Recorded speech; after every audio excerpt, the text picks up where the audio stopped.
All right, this is the instructions for using MTP Wrapper. The background is the first one, and 2 through 8 are stripes that you can make your wrapping paper with. The instructions are hidden behind the first one, so toggle that on and off to see the instructions. You can also delete the instructions by toggling the grid button. And you can show the grid or hide the grid by pressing the grid button, showing and hiding the stripes just by clicking on them, and they are the color that they are. And if you want to change the color, you have to be the joystick. The first joystick has to be on the number that you are changing. If you want to save a whole picture, press the Save Pick button. It'll make it label it. If you only want to save the center square, we're same as the height, width and height centered on the screen, press the square button. You can copy colors, but you have to change the number you're going to paste it to the row you're going to paste it to. And the square button is those red guides. That's height and width.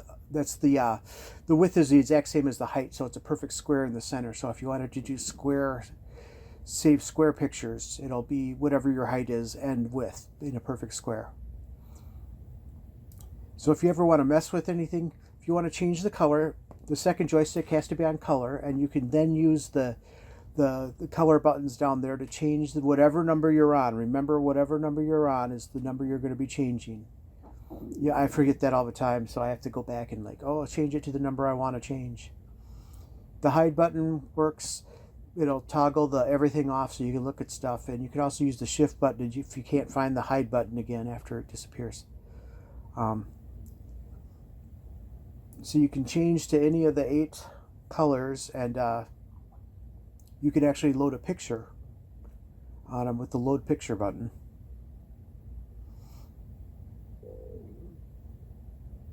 PNGs only. And I believe I'm looking for a lovely ribbon. Oh, there's a metallic type thing.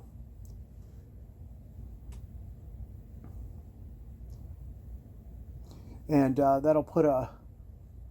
Yeah, I made these columns. I made them very thin so they would not get stretched out. And you can change the color of the pictures too. You can change the tinting on the pictures too. So that's kind of nice. I don't know if I changed the bottom one is the brightness, or the alpha channel. You can change the tint to match it to something else.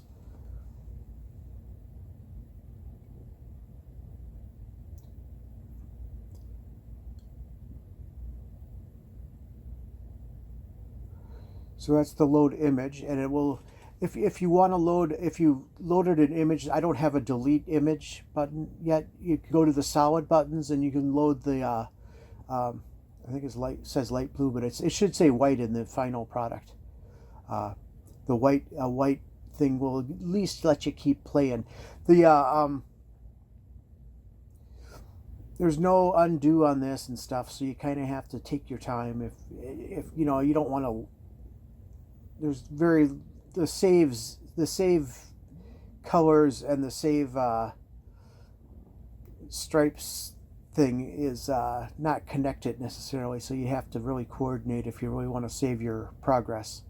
It's possible, but it'll take a second to get it back together again. All right, so I've selected the 7 column, and I don't think the zoom button does anything. But the load stripes will load in a different stripe patterns, or patterns of stripe, I think is the new button, or is the new folder. So if you're looking for patterns of stripes,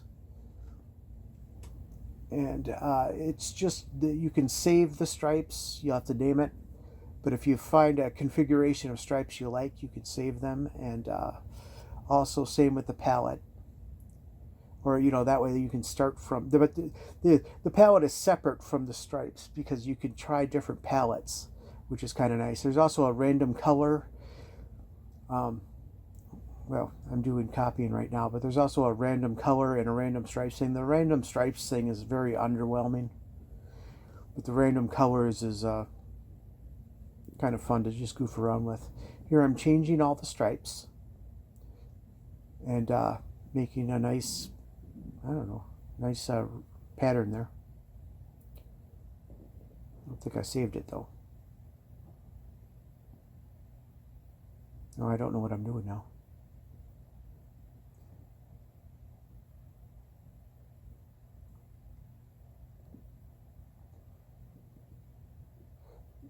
Zoom. You change that, and you can change the random colors. There's random colors. Yeah. The random colors are random, so you might but it might give you a stepping off point for goofing around with stuff. Random stripes are underwhelming. It's just a mild variation. I haven't really gotten into that, but I will get into that in the next go around. Not very impressive, but you can save and load your stripes too, and that's on the next one. Here's the load and save stripes. So the second joystick allows you to go to do the copy and paste color. It allows you to do the random color and random stripes, and it also allows you to load and save your stripe patterns or your patterns of stripes. And here's loading a palette. I don't know. I generally make it a point of calling everything that's a palette first, and then give it a name, and everything that's a stripe first, and then give it a name. I have I have random numbers that I add to it that you'll have to erase if you want to change that. But sometimes I like to just rush through stuff, so I don't want to name everything. So that's why the random numbers are in there. I think it's some kind of date and random number thing. Okay, so there's silver and gold. I'm loading some stripes that'll match the silver and gold.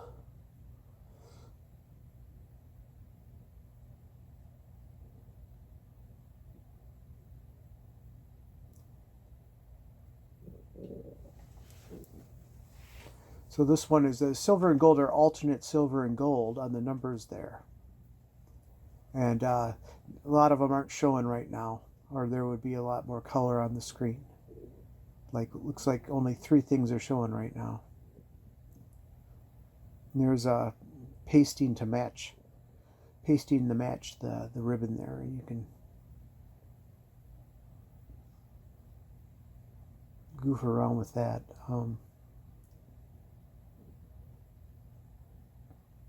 The zoom button really doesn't. The zoom button doesn't do anything. The rotate button will rotate your stripes, so you can do crosses. It'll be because most of the stripes they all start vertical, but the rotate button will make them horizontal, so you can do stripes horizontally as well. I just haven't done any random ones there's no random horizontal stripes.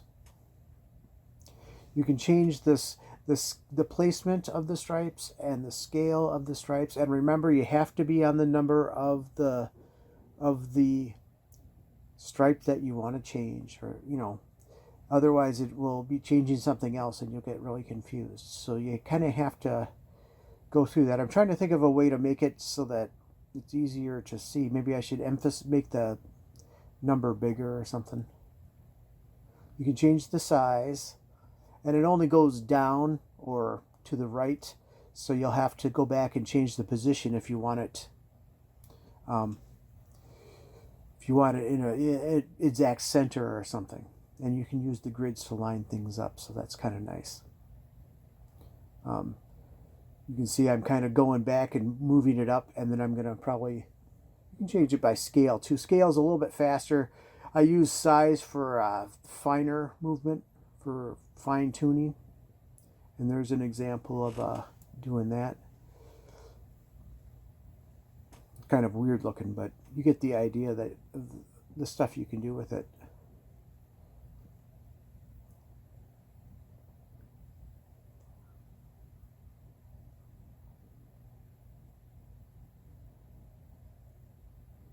So I'm loading some stripes here. There's some thin lines. Usually if it says cross, it means that there's a horizontal and vertical stripes in it.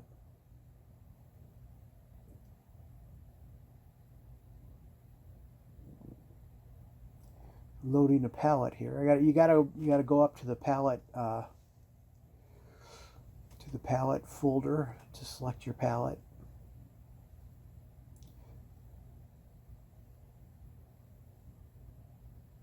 That's probably an update I'll do, is I'll put it so that the if you press palettes, you automatically open the palette folder.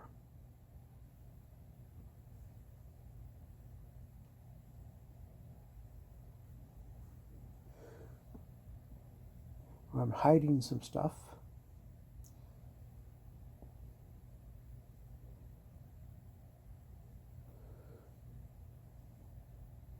Yeah, so there's lots more improvements to do here. Things that'll make it easier. I'll add JPEG and bitmap support or something.